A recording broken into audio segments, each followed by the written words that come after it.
আসসালামু আলাইকুম, hello everyone, welcome back to my channel. আশা করি সবাই অনেক ভালো আছেন। বরাবরের মতো আবারও ফিরে এলাম নতুন আরেকটি রেসিপি নিয়ে। আজকে পর্বে তৈরি করে দেখাবো কেক, আর এই কেকটা তৈরি করব আমি স্টিলের বাটিতে এবং চুলায়। স্টিলের বাটিতেই কিন্তু খুবই সহজে মজাদার এই কেকটা তৈরি করে নেওয়া যায়। আর স্টিলের বাটিটা কিন্তু আমাদের সবার ঘরেই থাকে। কেক তৈরি করার জন্য স্পেশাল কোনো মোল্ডের দরকার নেই। আপনাদের ঘরে স্টিলের বাটি থাকলে আপনারা খুবই সুন্দরভাবে এই কেকটা চুলায় তৈরি করে নিতে পারবেন।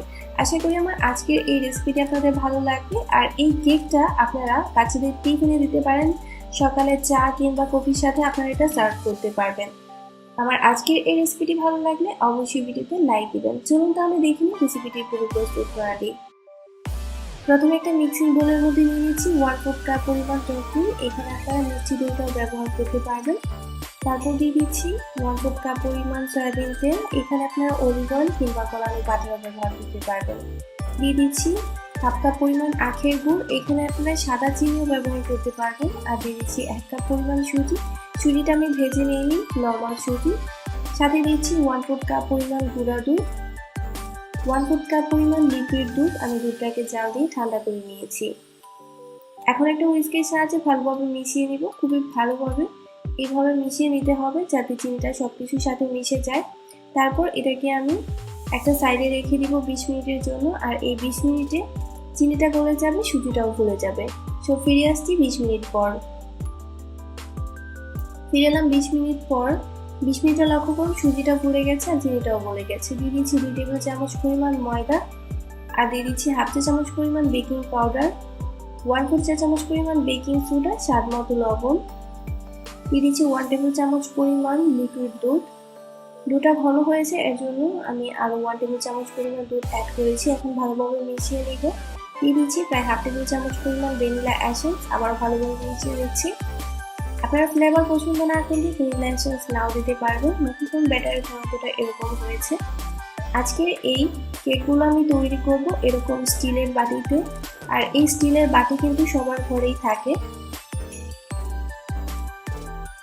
এখন প্রতিটা বাটির মধ্যে আমি অল্প অল্প পরিমাণ তেল এইভাবে দিয়ে একটা ব্রাশের সাহায্যে চারপাশে লাগিয়ে দিব, যাতে কেক তৈরি করার পর কেকটা খুবই সহজে আনমোল্ড করা যায়।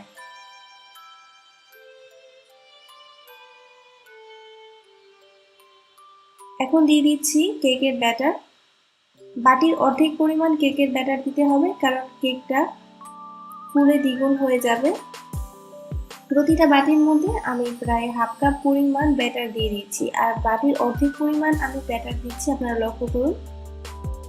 তারপর উপর থেকে দিয়ে দিচ্ছি কিছু টুটি ফুটি। আপনারা এখানে ড্রাই ফ্রুটসও ব্যবহার করতে পারেন, যেটা আপনাদের কাছে ভালো লাগে। এটা দেখতে ভালো লাগে আর খেতেও ভালো লাগে।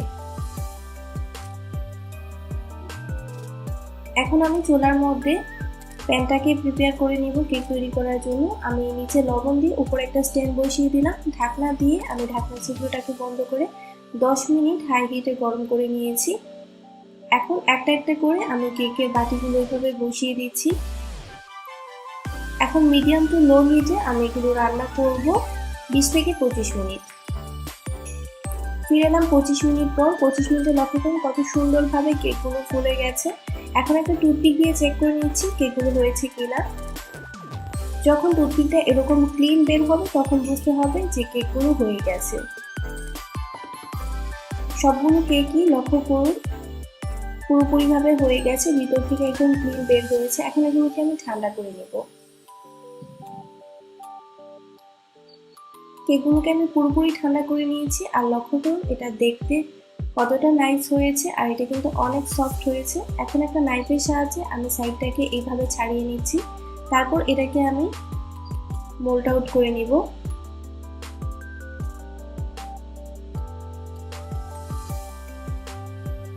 ওয়াও, লক্ষ্য করুন সব সাইড থেকে কিন্তু খুবই সুন্দর একটা কালার হয়েছে।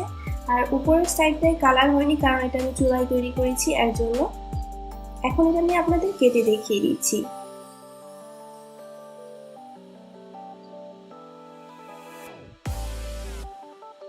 দেখুন এটা কতটা সফট হয়েছে। আশা করি আমার আজকের এই রেসিপিটি আপনাদের ভালো লেগেছে। ভালো লাগলে বাসায় অবশ্যই ট্রাই করবেন।